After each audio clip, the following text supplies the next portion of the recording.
Huimaurheilun harjoituskauden alkaessa joukkue haluaa tuoda uusia kasvoja tutuksi yleisölle. Uuden valmennustiimin haastattelusarja toisessa osassa meillä piinapenkkiin tulee Ville Korkeamäki. Tervetuloa haastatteluun ja ennen kaikkea tervetuloa joukkueeseen. Kiitoksia. Lähdetään liikkeelle tuttaakin tutummasta kysymyksestä. Miltä nyt tuntuu, kun uusi valmentajasopimus on takataskussa? No, vähän ehkä semmonen, vähän ehkä jännittää, mutta haasteita varmaan tulee olemaan, mutta luulen, että ne kyllä klaarataan tässä. Kyllä. Uusi asia kuitenkin meikäläisen tämmönen miesten edustuksen valmentaminen. Kyllä.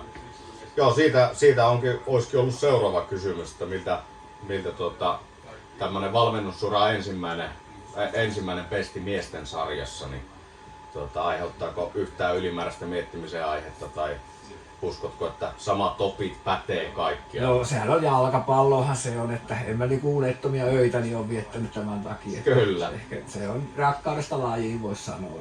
Kyllä. Samoilla säännöillä mennään kumminkin. Kyllä periaate on varmaan ihan sama. Kyllä. Pallo on pyöreä ja maali on suorakulman muoto. Se on mukava kuulla. Olet tosiaan useamman vuoden toiminut huimassa naisten ja tyttöjen joukkueiden valmennuksessa, niin mitkä syyt sai siirtymään ensimmäistä kertaa miesten joukkueen puolelle? Joo, ja olen mä valmentanut sitä poikiakin joskus silloin. Siitä on kyllä aikaa. Uudet haasteet. Varmaankin, että haluaa haastaa vähän jopa itseensä. Ja sitten tuntuu, että olisi jotain annettavaa tälle ääneseudun jalkapallolle. Kyllä. Joo, todella mukavaa, että pääsit mukaan joukkueeseen. Kyllä aina uusia tuulia joukkueessa tarvitaan. Tulet olemaan joukkueen jalkapallon puolesta vastuussa pääasiassa Heikki Nurmen kanssa, niin kuinka hyvin tunnette toisianne entuudestaan? Onko yhteistä historiaa Heikin kanssa?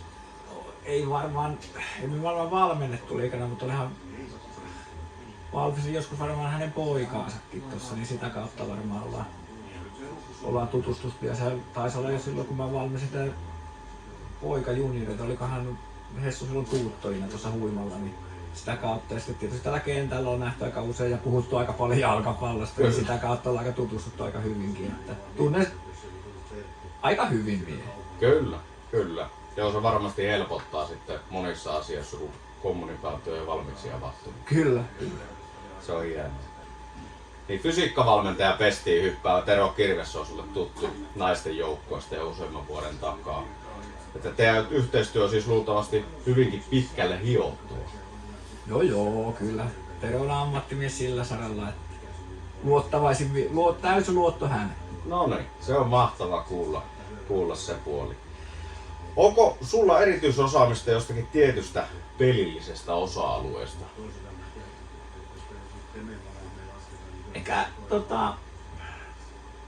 Ehkä mä enemmän mietin sitä itse kun lähdin, niin ehkä se asennepuoli, mitä mä haluaisin tuoda siihen, että olisi semmoinen voiton tahtoinen ja halu voittaa ja kova kamppailu, niin ehkä se mun juttu, mitä mä haluaisin tuoda tähän joukkueeseen. Hessu varmaan hoitaa se taktiikkapuolen aika pitkälle, että itse olen ajatellut, että olisi sitä halua ja tahtoa tähän joukkueeseen. Kyllä, viedään tilanteet loppuun asti. Miten uskot, että millä tavalla sun kädenjälki tulee näkymään joukkueessa? Toiset, että se olisi aktiivinen ja taisteleva joukkue ensi kaudella. Sitä ei ole koskaan liikaa. Ei. Se on hieno kuulla. Hei, kiitos tästä pienestä hetkestä ja kiitos haastattelusta ja vielä kerran tervetuloa huimaurheilujengiin. Kiitoksia.